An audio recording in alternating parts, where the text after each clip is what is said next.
यार ये वाला टाइम टेबल भी सही नहीं है, आज ना एक नया टाइम टेबल बनाता हूँ और फिर इसके अकॉर्डिंग पढ़ाई करूंगा। लेकिन एक सेकंड, मजा ना तुम्हें फिर भी नहीं आएगा। कुछ दिन बाद तुम इसे भी फॉलो नहीं कर पाओगे और फिर से एक दूसरा टाइम टेबल बनाओगे। तो अगर आप उन स्टूडेंट्स में से हो जो बार बार नए नए टाइम टेबल्स बना रहा है, क्लास में टॉप करने के लिए नए नए प्लान्स बना रहा है, लेकिन आपकी ये प्लानिंग ज्यादा दिनों तक टिकती ही नहीं है और फिर से आप एक नया टाइम टेबल बनाते हो और फिर उस पर भी आप नहीं टिक पाते हो, इसके पीछे का रीजन पता है क्या है? इसके 5 मेन रीजंस हैं जिनकी वजह से आपका टाइम टेबल हमेशा कचरे के डिब्बे में मिलता है। अगर आपने इन्हें ठीक कर लिया तो फिर आप एक ही टाइम टेबल फॉलो करके टॉप करोगे, लिख के रख लेना। तो वो 5 रीजन है: पढ़ाई में इंटरेस्ट ना होना, पढ़ाई में फोकस ना कर पाना, डिस्ट्रैक्ट होना, पढ़ा हुआ याद न रहना, एंड नंबर 5 डीमोटिवेट होना। देखिए, अगर आपके पास इनका सॉल्यूशन है ना तो फिर आपको कोई भी नहीं रोक सकता और इन 5 पॉइंट्स को आज हम एक ही वीडियो में अच्छे से कवर करने वाले हैं, तो ध्यान से सुनना। तो चलिए फिर एक एक करके इन 5 प्रॉब्लम्स का सॉल्यूशन निकालते हैं। नंबर 1, पढ़ाई में इंटरेस्ट कैसे लाएं। देखिए, किसी भी चीज में इंटरेस्ट लाने का एक सीधा सा फंडा है, बर्निंग डिजायर, यानी कि आप वो काम क्यों करना चाहते हो, उस काम को करने के पीछे की वजह क्या है। यार सिंपल सी बात है, हम सब पढ़ाई करते हैं नॉलेज के लिए, ताकि उसके द्वारा हम एक अच्छी जॉब ले सके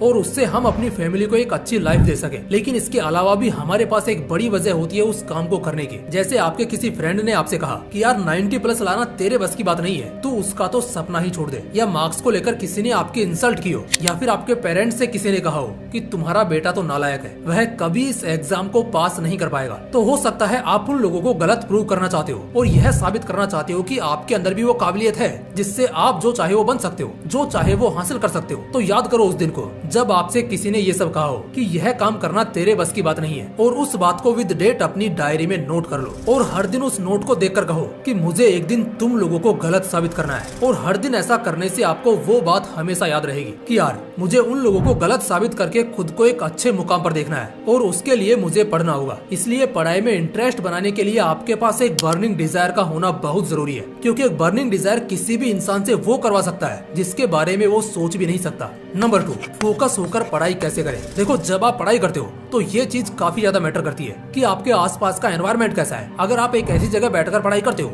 जहां आपके पास डिस्ट्रैक्शन की सारी चीज रखी हो, लाइक स्मार्टफोन, टीवी या फिर कुछ और, तो ये सब चीजें ना आपको कभी भी फोकस होकर पढ़ाई नहीं करने देगी। अपनी टेबल पर बहुत सारी किताबें रखना, यह भी डिस्ट्रैक्शन का ही एक एग्जाम्पल है, क्योंकि जब आपकी टेबल पर बहुत सारी किताबें रखी होंगी तब आप किसी एक बुक को फोकस होकर पढ़ ही नहीं पाओगे। कभी ये बुक पढ़ोगे तो कभी दूसरी बुक, और इस तरह से आप किसी भी एक चीज पर फोकस नहीं कर पाओगे। इसके लिए आपको क्या करना है, जब भी आप पढ़ने के लिए बैठो आपको एक ऐसी जगह चूज करनी है जहाँ पर 0 डिस्ट्रैक्शन हो। वहाँ पर आपकी मैक्सिमम 2 या 3 बुक्स और पानी की बोतल के अलावा और कुछ नहीं होना चाहिए। और जब भी आप पढ़ने बैठो तो अपने मन में एक बात हमेशा रखना कि अब मुझे सिर्फ पढ़ना है। जब मेरा पढ़ाई का टास्क कंप्लीट हो जाएगा उसके बाद ही कुछ और करना है। जब आप इस तरह से पूरी तैयारी के साथ पढ़ने बैठोगे तो आपके ब्रेन को पहले ही ये पता रहेगा कि जब तक आपका स्टडी शेड्यूल पूरा नहीं होगा तब तक और किसी भी चीज पर फोकस नहीं करना है। तो इस कारण हमारा ब्रेन पूरे फोकस के साथ उस काम को फिनिश करने की सोचेगा ताकि वो फ्री हो सके, क्योंकि हमारा ब्रेन जो है ना पढ़ाई जैसे बोरिंग काम से बचना चाहता है। नंबर 3, डिस्ट्रैक्शन से कैसे बचें। अगर इस दुनिया का कोई सबसे बड़ा डिस्ट्रैक्शन है तो वो है स्मार्टफोन। डिस्ट्रैक्शन का 70-80% हिस्सा केवल स्मार्टफोन कवर करता है। इसकी वजह से social media addiction, online chatting addiction, gaming addiction और ना जाने कितने तरह के एडिक्शन हो जाते हैं। अगर आप अपने स्मार्टफोन से थोड़ी दूरी बना लो ना तो आपका 70 से 80% डिस्ट्रैक्शन तो अपने आप ही खत्म हो जाएगा। आप इसे दूर रखना तो चाहते हो लेकिन दूर नहीं रख पाते हो और खुद को कंट्रोल नहीं कर पाते हो। लेकिन डोंट वरी, अब मैं आपको एक ऐसी टेक्निक बताने वाला हूँ जिसका यूज करके आप स्मार्टफोन के डिस्ट्रैक्शन को काफी हद तक कम कर सकते हो। आपको क्या करना है, अपने फोन का होम स्क्रीन पासवर्ड अपने माँ या पिताजी से चेंज करवा लेना है और उनसे बोलना है कि अगर मैं आपसे पासवर्ड पूछूं तब भी आपको मुझे पासवर्ड नहीं बताना है। और जब आपका स्टडी शेड्यूल पूरा हो जाए तब आपको अपने पेरेंट्स से 1-2 घंटे के लिए पासवर्ड पूछ लेना है। लेकिन ये काम आपको तभी करना है जब आप घर पर हो। एक दूसरा तरीका और है, ये भी आपका डिस्ट्रैक्शन काफी हद तक कम कर देगा।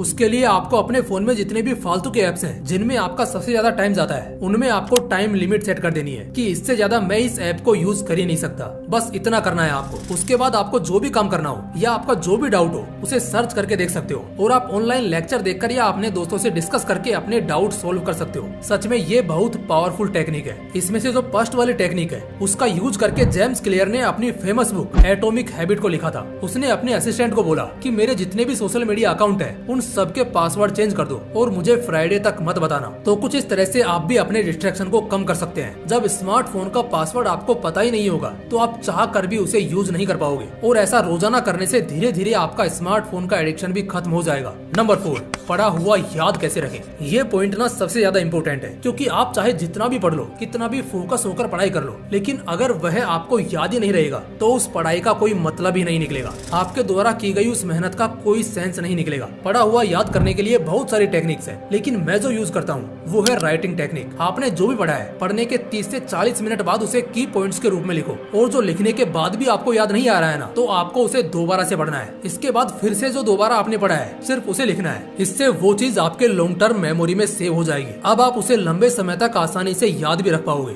नंबर 5, अपने आप को मोटिवेट कैसे रखें। देखो, हम सब इंसान हैं और हमारे इमोशंस बदलते रहते हैं। हम अपने आप को एक जैसा नहीं रख सकते, लेकिन हाँ, हम कुछ छोटे छोटे ऐसे स्टेप्स ले सकते हैं जिससे हम अपने आप को मोटिवेट रख सकते हैं। जैसे कि आपको हर दिन छोटे छोटे गोल्स बनाने हैं कि आज मुझे इतने चैप्टर्स कंप्लीट करने हैं या फिर इतने टॉपिक्स रिवाइज करने हैं। आपको गोल हमेशा छोटा बनाना है और पढ़ना ज्यादा है, क्योंकि जब दिन के लास्ट में आपका गोल पूरा होगा ना, तब आपको एक अलग ही खुशी मिलेगी। आपके अंदर मोटिवेशन आएगा कि यार, आज मेरा जो भी गोल था मैंने उसे कंप्लीट कर दिया है, और अगले दिन आप और भी ज्यादा पढ़ाई करने की कोशिश करोगे। और अगर आप डेली के गोल को पूरा नहीं कर पाते हो तो आपको डीमोटिवेट नहीं होना है, क्योंकि यार बस गोल ही तो पूरा नहीं हुआ है, कोई लाइफ थोड़ी खत्म हो गई है। आज नहीं हुआ तो कोई बात नहीं, कल पूरा कर लेंगे, कल पूरी ताकत लगा देंगे। इस तरह से आपको हमेशा अपने ब्रेन को पॉजिटिव सिग्नल देना है ताकि आप हमेशा मोटिवेट रह सको। तो गाइस, इस तरह से आप इन 5 प्रॉब्लम्स को सोल्व करके अच्छे से बिना डिस्ट्रैक्ट हुए पढ़ाई कर सकते हो और एग्जाम में धमाका कर सकते हो। क्योंकि आपका रिजल्ट कैसा आएगा ये इस बात पर डिपेंड करता है कि आप आज कैसे एक्शन ले रहे हो। बाकी अगर आपको ये वीडियो पसंद आई हो ना, तो भले ही इस वीडियो को लाइक मत करना, लेकिन कम से कम अपने एक फ्रेंड को शेयर जरूर करना। मैं चाहता हूँ कि ये वीडियो हर एक स्टूडेंट के पास पहुँचे जिसको इसकी जरूरत है। अगर आपने इसे अपने एक फ्रेंड को भी शेयर कर दिया ना, तो समझो आपने अपना कर्तव्य पूरा कर दिया। अब उसकी बारी है। तो दोस्तों, आज के लिए बस इतना ही।